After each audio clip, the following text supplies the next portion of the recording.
mundo de One Piece conhece a Nami. Diferente de outros membros do Chapéu de Palha, ela não é invisível. Tem cartaz, tem recompensa, tem um título que o mundo inteiro associa ao nome dela. Mas conhecer o nome de alguém e entender quem essa pessoa realmente é, são duas coisas completamente diferentes. Porque a imagem que o mundo construiu sobre a Nami existe, é real, só que ela é incompleta. E essa incompletude esconde algo muito maior do que qualquer cartaz consegue mostrar. Hoje eu vou te mostrar como o mundo de One Piece realmente enxerga a Nami, sem o nosso ponto de vista de espectador, só com o que chegou de verdade aos ouvidos do mundo. E quando você ver isso, vai entender por que a imagem que o mundo tem dela é a imagem errada.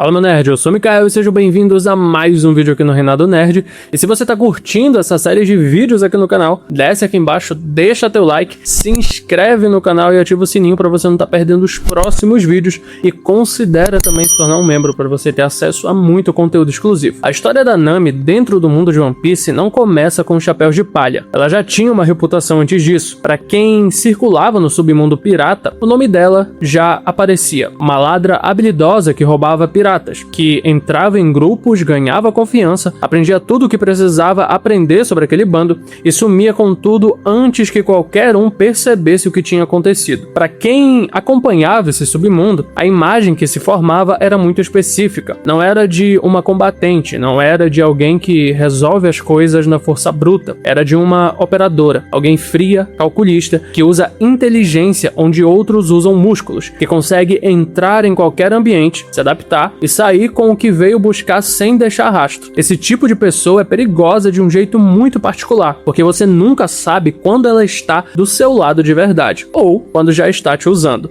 E é com essa imagem que o mundo começa a construir a percepção da Nami, antes mesmo dos Chapéus de Palha, antes de qualquer recompensa oficial. Uma mulher que você não deve subestimar, mas pelos motivos errados. A derrota de Arlong chegou aos ouvidos do mundo, e faz sentido que tenha chegado. Arlong não era qualquer pirata, era um homem-peixe com uma recompensa relevante, com domínio territorial consolidado sobre uma região inteira, com uma tripulação organizada e temida. E os Chapéus de Palha derrubaram tudo. Para qualquer pessoa de fora, isso foi mais um registro da crescente ameaça dos Chapéus de Palha, mais um nome relevante que eles colocaram para baixo no caminho deles, ou o primeiro nome relevante. Mas o papel da Nami nessa história, o mundo não viu. O mundo não soube dos anos que ela passou infiltrada na tripulação do Arlong, não soube do acordo que ela carregou sozinha por tanto tempo, não soube do sacrifício, da dor, do quanto aquilo causou e custou para ela antes de qualquer resolução chegar. A queda de Arlong foi registrada como uma vitória dos Chapéus de Palha, especificamente do Luffy. E foi, mas a pessoa que foi peça central para essa queda acontecer passou completamente despercebida no registro do mundo. O mundo viu o resultado, mas não viu a mulher por trás dele. E isso vai se repetir por mais vezes do que parece. E então vem Enies Lobby. O Chopper estava lá, o Sop estava lá, ou melhor, o Sogeking estava lá. Todo mundo estava lá.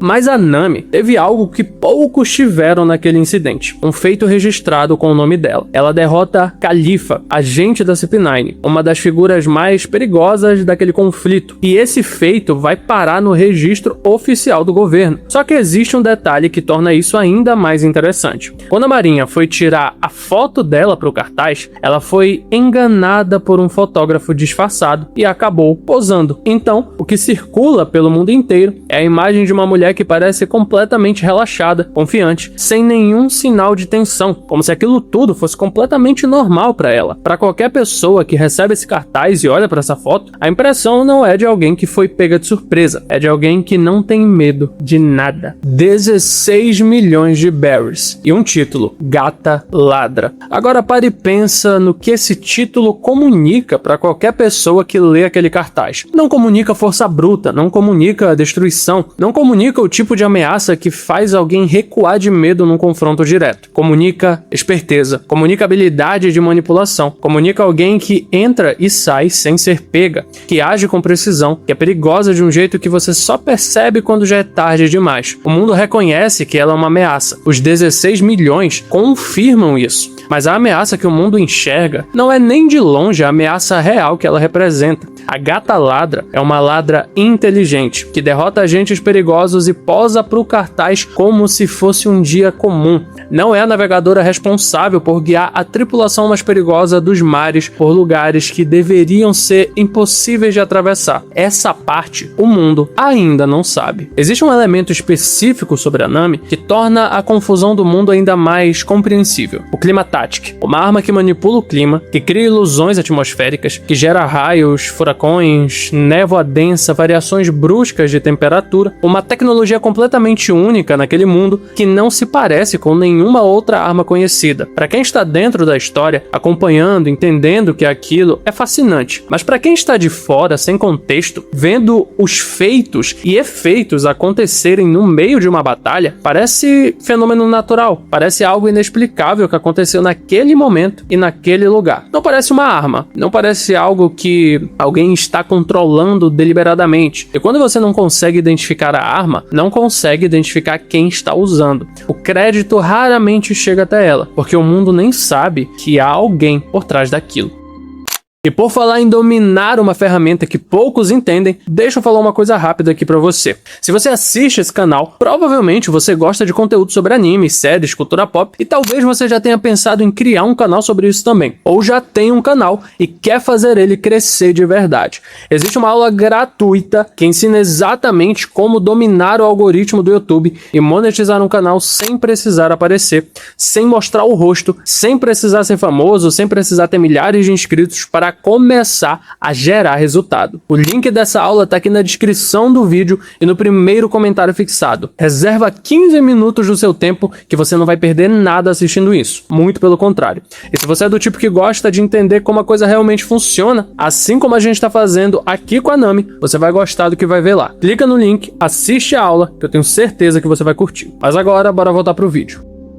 E então vem Dressrosa, um dos eventos mais caóticos e importantes da era. Dom Quixote Dom Flamingo derrubado, um país inteiro libertado, os chapéus de palha no centro de tudo, e Nami não estava lá. Ela ficou no navio, longe do campo de batalha, longe dos confrontos, longe de qualquer coisa que o mundo pudesse registrar com o nome dela. E mesmo assim, a recompensa dela sobe, de 16 milhões para 66 milhões de berries, quase 4 vezes mais, sem nenhum feito novo associado diretamente a ela, só por pertencer aos chapéus de palha. E é aqui que algo muito interessante acontece na lógica do mundo. O simples fato de estar nessa tripulação já eleva o nome dela para outro patamar. O mundo não precisa de um feito específico dela para aumentar o valor, só precisa saber que ela está lá, na tripulação de um pirata que está surpreendendo o mundo. E isso diz muito sobre o nível que os chapéus de palha alcançaram, mas também diz algo sobre a Nami especificamente. O mundo está reconhecendo que qualquer pessoa nessa tripulação, independente do que fez individualmente, representa uma ameaça que precisa ser levada a sério. Pelo menos com exceção do Chopper. Entrar no território da Big Mom é algo que a maioria dos piratas evita a qualquer custo. Não é exagero, é uma avaliação racional de risco. A Big Mom é uma das Yonkou. O território dela é controlado com uma precisão absurda. Entrar ali sem permissão, sem aliança, sem um motivo que ela aceite, é assinar a própria sentença. Os chapéus de palha entraram. A missão era resgatar o Sanji, que havia sido levado para um casamento arranjado dentro do território da Big Mom. E a Nami estava nessa equipe. Foi ela quem navegou por aquelas águas, que guiou a tripulação pelo território mais perigoso que já entraram até então. Dentro de Holy Cakes Land, em meio ao caos e tudo que aconteceu, a Nami ainda encontrou o Zeus, um ser atmosférico que pertencia à própria Big Mom, e foi embora com ele. Pensa no que isso significa para o mundo que eventualmente soube disso. Uma pirata entrou no território de um Yonkou, sobreviveu a tudo que aquele lugar ofereceu e saiu de lá com uma das criaturas da própria Big Mom, não como troféu, mas como arma. Em um ano, a história do Zeus chega no ponto final. A Big Mom abandona o Zeus durante os eventos do arco e cria uma substituta para ele.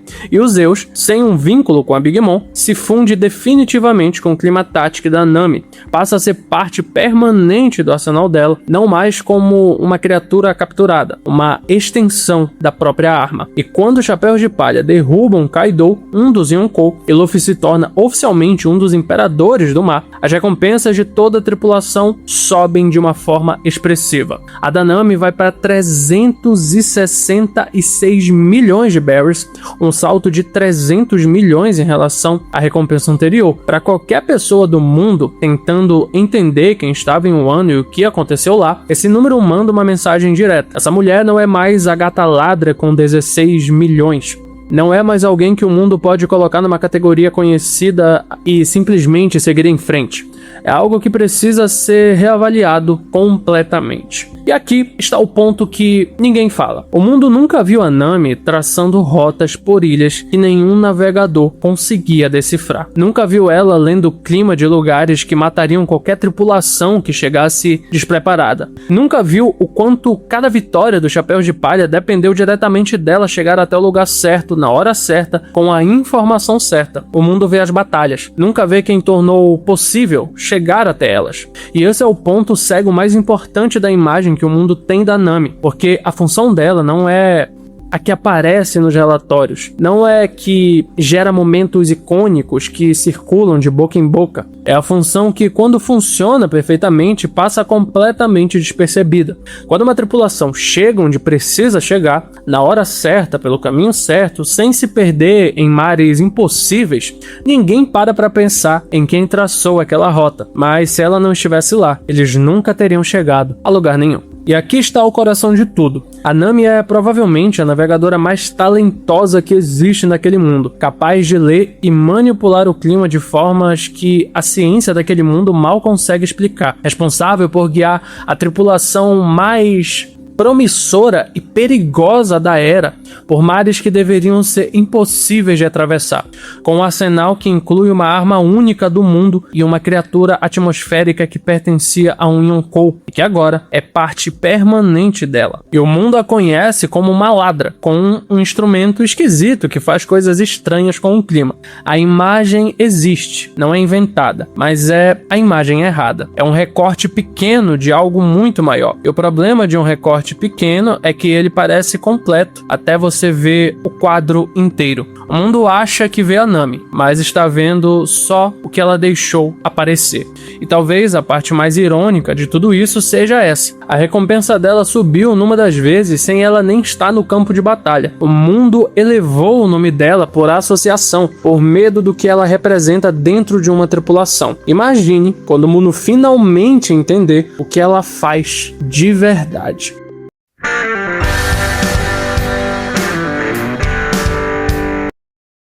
Então chegamos à pergunta final. Com os outros membros dos Chapéus de Palha, o argumento sempre foi que o mundo deveria ter mais medo do que tem. O mundo via parte da ameaça, subestimava a profundidade. Com a Nami o problema é diferente. O mundo tem uma imagem dela, sabe o nome, tem o cartaz, reconhece a recompensa. Só que a imagem é errada. O mundo vê a gata ladra, a ladra esperta que pousa pro cartaz, que derrota agentes perigosos, que tem 366 milhões de berries na cabeça, mas não vê a navegadora que torna possível tudo que a tripulação mais perigosa dos mares faz. Não vê a mulher que entrou no território de um Yonkou, sobreviveu e saiu de lá com parte do arsenal dele. Não vê o quanto o sucesso do Chapéu de Palha depende diretamente dela em cada passo. Mas agora eu quero saber de você. Comenta aqui embaixo o que você acha da Nami, qual é a sua ideia, a sua percepção da visão que o mundo tem sobre ela, se você acha que ela é subestimada ou que ela merecia